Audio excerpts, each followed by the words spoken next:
63 of your pew Bibles.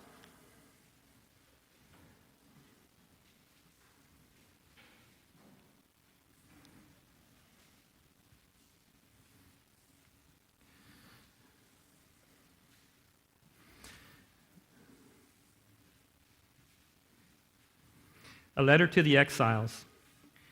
This is the text of the letter that the prophet Jeremiah sent from Jerusalem to the surviving elders among the exiles and to the priests, the prophets, and all the other people Nebuchadnezzar had carried into exile from Jerusalem to Babylon.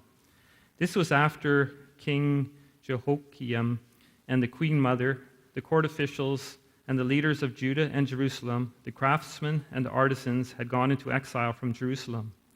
He entrusted the letter to Eleazar, son of Shaphan, and Jemira, son of Hilkiah, whom Zedekiah, the king of Judah, sent to King Nebuchadnezzar in Babylon.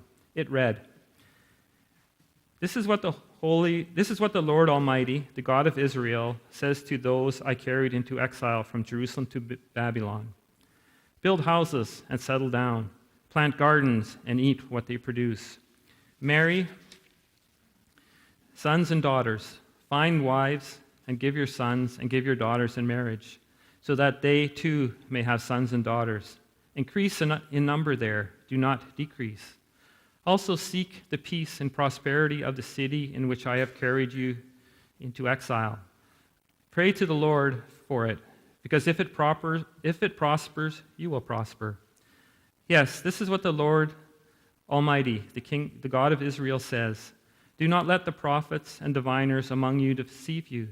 Do not listen to the dreams you encourage them to have. They are prophesying lies to you in my name. I have not sent them, declares the Lord. This is what the Lord says.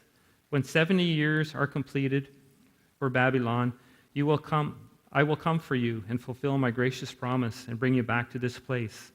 For I know the plans I have for you, declares the Lord, plans to prosper you and not to harm you, plans to give you hope and a future. Then you will call upon me and come and pray to me, and I will listen to you.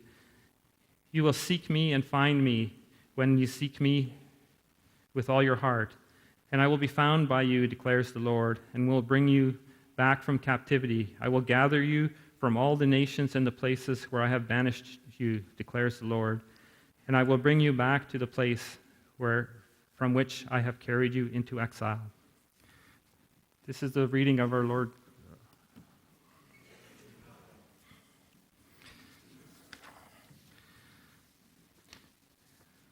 The sermon this morning is entitled Shalom in the City, and it is prepared by Sam Young Lee from the Tapestry Church in Richmond, BC. And I went to classes last fall, and Sam Lee was a candidate for the ministry, and he was examined at classes.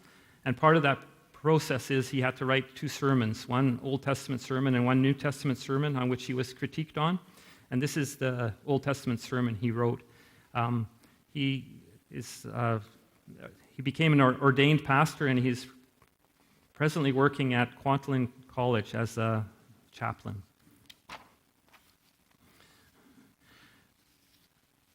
Back in 1990, the world watched as U.S. tanks rolled across the Persian Gulf, engaged in an active war against Iraq. Desert Storm, as it was called, was a response to Saddam Hussein's invasion of Kuwait. The media sold it as a war of liberation, but the reality was it was a war over the control of oil production. I remember watching on TV nationwide protests against the war. People marched through city streets with anti-war slogans shouting, "No blood for oil," and "Hell no, we won't go. We won't die for Texaco." But what made this war memorable for me was not the fact that this war happened in my lifetime, or even the massive protests that followed. But it was my sister's involvement in the anti-war movement that I remember the most. People in Vancouver decided to protest, and there was a gathering on Robson Street, and to my surprise, my sister was one of them. She marched with the protesters, chanting the chant and creating a scene of civil disobedience. This was not like her. This was not like our family. She came home that night and told my parents that she had participated in what she had participated in, and my father was furious. But it wasn't over political or moral reasons why he was furious. It was because she got involved in a public protest. I grew up in a home that didn't get politically involved. I grew up with parents who prioritized education, career, money, marriage, and family. They would tell us to focus on school, go to university, become a doctor or a lawyer, make lots of money, get married, and have children. The problems of other people were exactly that, other people's problems. The problem with this thinking is that when we only focus on our individual existence and well-being of our family, we lose sight of our calling to bless the nations. And if we neglect the care of our neighborhoods and cities we live in, we will never benefit from the blessings that God has in store for our families. In Jeremiah 29 is a text all too familiar to us, largely because of verse 11. For I know the plans I have for you, declares the Lord, plans to prosper you and not to harm you, plans to give you hope and the future. We often read those words individually and take from it tremendous encouragement. To know that God has a plan for my life and that He has plans to prosper me and is sovereignly caring for my well-being is awesome to know and to live under. But too often we jump to this verse without reading it in the context of the previous 10 verses. For if we did, we might radically change the way we live out our faith in this world. We hear the words that have become so familiar to us in Jeremiah 29, and we rehear them in a historical context. And as we do, my hope is that we, the church, might engage the world we live in with greater intensity and commitment to seeing God's blessing to come to this city. Life in exile. Taken into exile in 587 BC, the Babylonian Empire, Israel was uprooted from their homeland, the land that was promised to them by God. The land that they possessed was God's gift, the land out of which their identity as a people was formed. The Israelites were forced to travel across the Middle Eastern desert, 700 miles. They left home, temple, and the hills they had known. They were captives brought into Babylon, into foreign territory with strange customs and a language unknown. All the familiar landmarks were gone. Israel was displaced and disengaged, and this is understandably so. Israel's exile was a violent and extreme form of what all of us experience from time to time. For the meaning of exile is that we are where we don't want to be.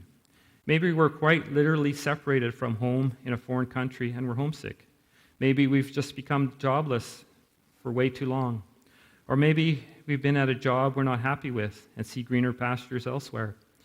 Maybe we're stuck at a stage in life watching everyone successfully pass through and wondering where our time is. Being in exile, we can't appreciate our surroundings. We can't appreciate where we are in life. It's an experience of dislocation and displacement. Everything is out of joint. Nothing fits together. Life is ripped out of the familiar, and we're dropped into somewhere or something extremely unfamiliar and discomforting. Now, those who are displaced and discouraged and disengaged with life, some might think of the best pastoral message might sound like this. Look, it's going to be okay. This exile thing, it's not going to last too long. Pretty soon you'll be out of this rut. God will come through for you. You'll be on the up and up. Don't settle for less. Don't get too comfortable with where you are, because freedom and blessings are just around the corner. Be patient. Endure, wait, hold on a little longer. This is exactly what the false prophets were saying to God's people. They were saying that the exile would be quick and painless. Just a few short years and Babylon will collapse. And we'll be right back in Jerusalem, they said. God will bring us back soon. Just don't get too comfortable. Breaking this conventional wisdom, Jeremiah preached a radically different pastoral message to the people who were dislocated, disencouraged, and disengaged with daily life. And contrary to the false prophets, Jeremiah's message was to let Israel know that this period of being in exile was going to take a while, and they should prepare for the long haul. It's not going to be a quick turnaround, but rather 70 long years before God takes them out of exile and brings them back to their homeland. But instead of letting 70 years pass of living bewildered and reminiscent of the glory days, Jeremiah's message to God's people is to not sit idly by, but to immerse themselves fully in the Babylonian life, to engage in the life of the city. Build houses and set down roots, Jeremiah says. No more meetings at the Jabbok River reminiscing of the old days. No more camping out in the cultural ghettos in tents of a temporary existence. No more sitting on the fence and watching the days, months, and years pass by. Don't think you're just passing through. Don't think you're just going to kill time until something better comes around. No, says Jeremiah. Dig foundations, set down roots, plan to be here for a while. Care about your city, care about your neighborhood, care about the urban landscape.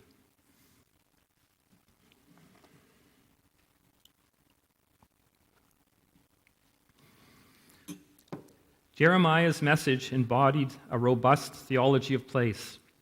In my first year of university, I found a room to rent off campus. Being new to the city and a student, I didn't have much of the way of furniture. I remember thinking to myself, I was only going to be here for 4 years, so why bother getting any furniture? So for the longest time, I lived on a mattress on the floor, a bookcase made out of planks and a few bricks, and a table found in a back alley. In my third year, I moved in with some fourth-year students from Montreal, and what I found was that these guys made some effort into making our place homey. We painted the walls, we put up artwork, we had comfy couches arranged around a nice rustic coffee table. We all agreed not to have TV in the living room.